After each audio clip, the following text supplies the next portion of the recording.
Dobrodošli u kanal Kornelija priče.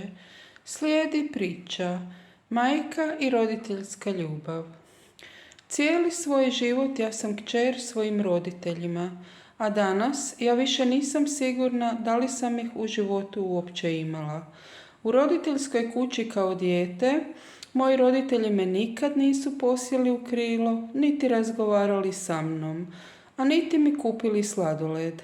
Već sam ja radila teške fizičke poslove dok su se moje sestre odmarale u kući. Moja sobica u ogromnoj roditeljskoj kući bila je uvijek na raspolaganju rodbini, očevim prijateljima i gostima, a najmanje meni.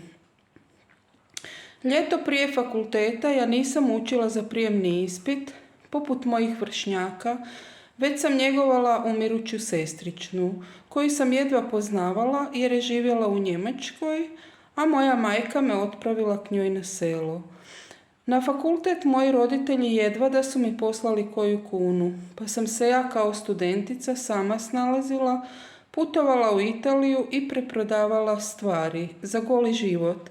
I bez obzira što nisam imala novca, kad god bih sebi kupila spavačicu, trenirku ili papuče, isto sam kupila i majici. A ona je cijeli moj život meni dirigirala, te diktirala na telefon. Što oni trebaju? Ocu treba prsluk, sestri trebaju novci, nečak treba atlas za školu. Dijete prijateljice je u Zagrebu na operaciji na rebru, pa ga obiđi, kupi mu voće, čokoladu i igračku. A umjesto zahvale slušala sam: nisu ti baš one Lego kocke koje si poslala nečakinji, nisi baš pogodila boju pidžame. Otac me je u mom životu, kad god bih zatražila njegovu pomoć, uvijek iznevjerio, a nakon moje rastave izbacio me iz svog života na dugih 5 godina. Kad god bih zvala majku na telefon, a on bi podigao slušalicu, pravio se glupim, te bi me pitao: a tko je to? A ja sam mu odgovarala: tvoja kćer Ivana, daj mi majku na telefon.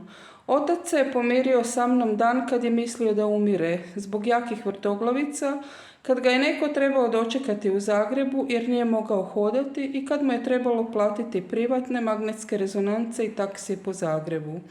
Cijeli svoj život ja roditeljima pružam svu moju ljubav. Dajem novce i šaljem pakete te obavljam za njih potrebne poslove. Danas mi otac umire, a moja majka zove me na telefon i govori: ne trebaš dolaziti, samo pošalji novce i napiši kod odvjetnika da se odričeš svog nužnog dijela kuće u korist sestre.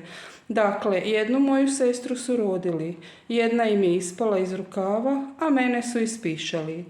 Ne znam želim li uopće više čuti majku koja cijeli život vidi samo jednu od sestara i njenu porodicu i kako govori: nisu baš dobri, ali mi njih volimo. A gdje sam ja u toj priči? I onda se više ne čudim što je jedan sin tužio svoje roditelje da su ga rodili bez njegove dozvole. Možda se niti ja, da sam znala kojim roditeljima ću pripasti, ne bi željela roditi. Iza telefonskog razgovora s mojom majkom ispekla sam kolače, pa sam dio od njih na tanjuru odnijela jednoj sirotoj baki na kraju ulice.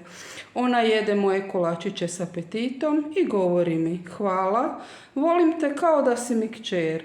A ja joj odgovaram: volim i ja vas. Do sljedećeg susreta. Bog!